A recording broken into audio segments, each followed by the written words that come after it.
Night, a primetime special edition. The world outside does not see it. Those inside rarely leave it. A hermetically sealed nation enthralled to a mysterious leader who has spread fear throughout the world by unleashing a nuclear explosion. North Korea could be the most dangerous flashpoint on Earth. So tonight we take you there to look behind the mask of the giant army, the fierce isolation, the strange conformity, where even tiny children have been trained to live in the light of whom they call their dear leader. Good morning. Tonight, what we learned about North Korea and a people suspended in a secret world. Good evening, I'm Diane Sawyer in Pyongyang, North Korea. And tonight, we are going to take you into a world inside the shadows. North Korea as you have never seen it before. North Korea, inside the shadows. Think of it as your ticket to the unknown, your seat on the plane. And fasten your seatbelts. You're heading off to another universe. We have been granted permission for an extremely rare 12-day visit to North Korea.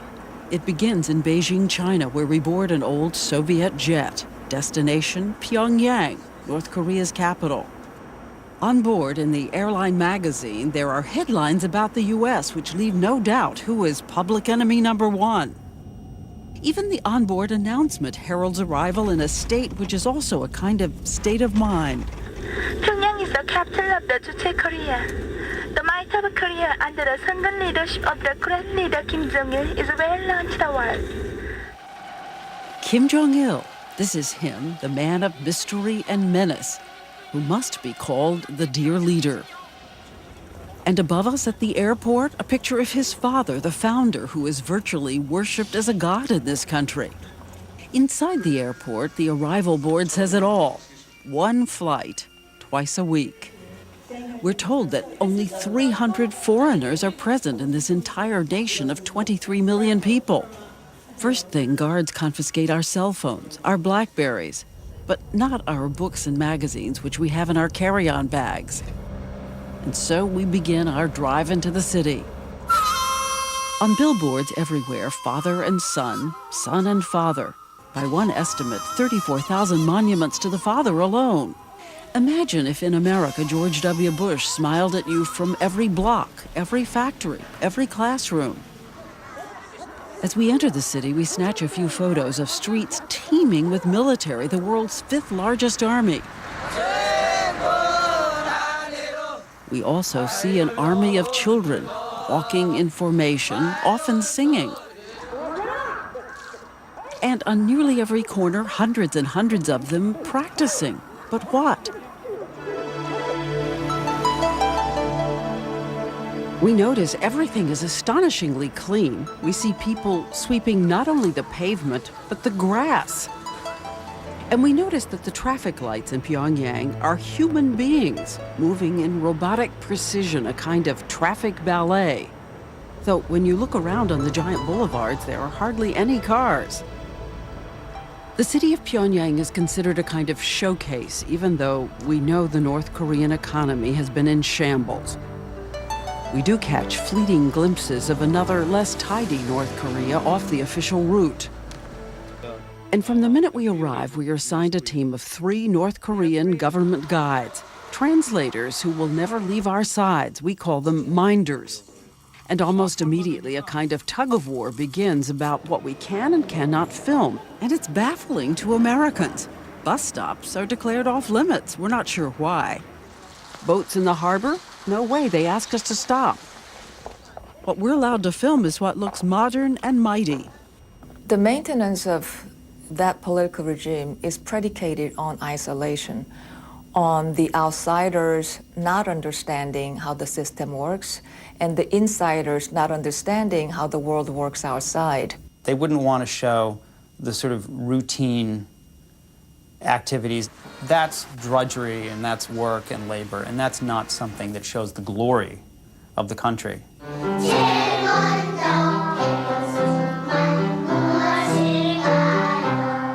Like the glorious little children at the Pyongyang nursery school, the children here as young as 3. And like 3-year-olds anywhere, they're irresistible, happy. And what are they singing? We too are beloved descendants of the great leader. This is the song of General Kim Il-sung.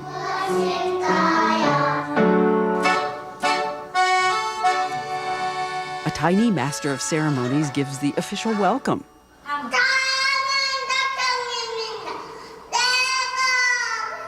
As we watch, we are struck by the uniform smiles, the synchronized movements. It's like a living version of Disney's It's a Small World.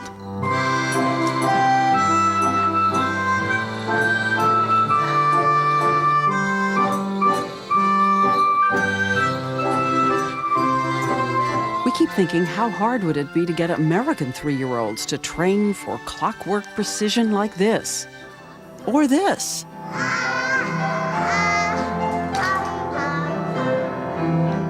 Or a few years later, when they grow up a bit, this.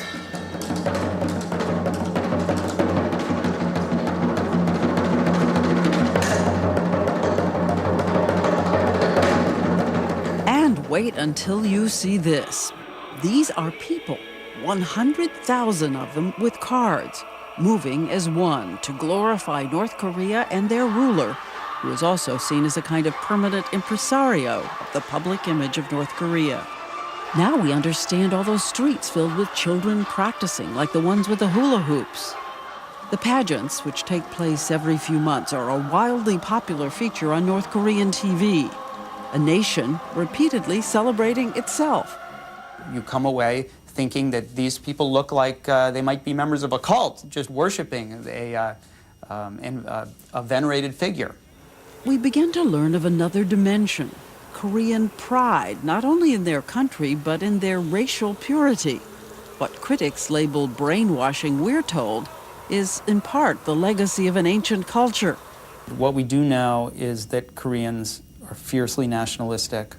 They act in accordance often with Confucian ideals. Confucianism involves obedience and loyalty to one's superiors.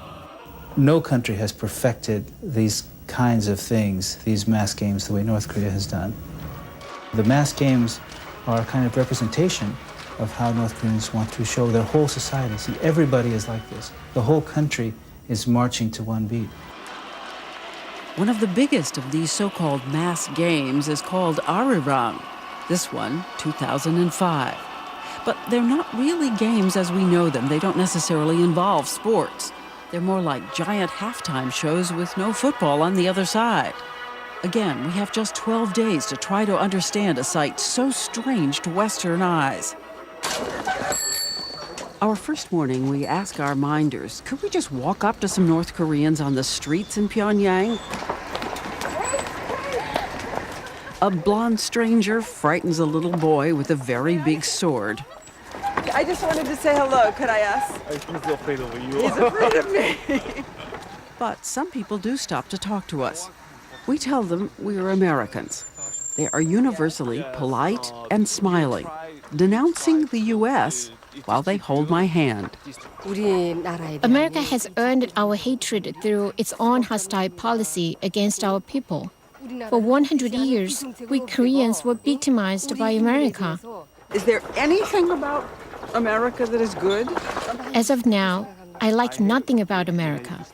It's a very rich country. Lots of food, lots of medicine, lots of opportunity for little children.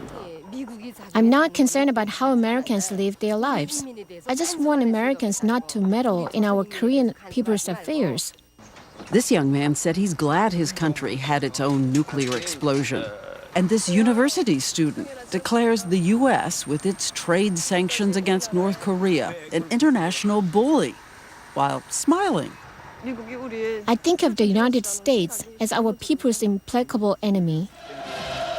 At the same time, they express only adoration for the man they call the Dear Leader. And he has other titles: Bosom of Love, the Central Brain, the Heaven-Sent Hero, Kim Jong-il. More on him when we return.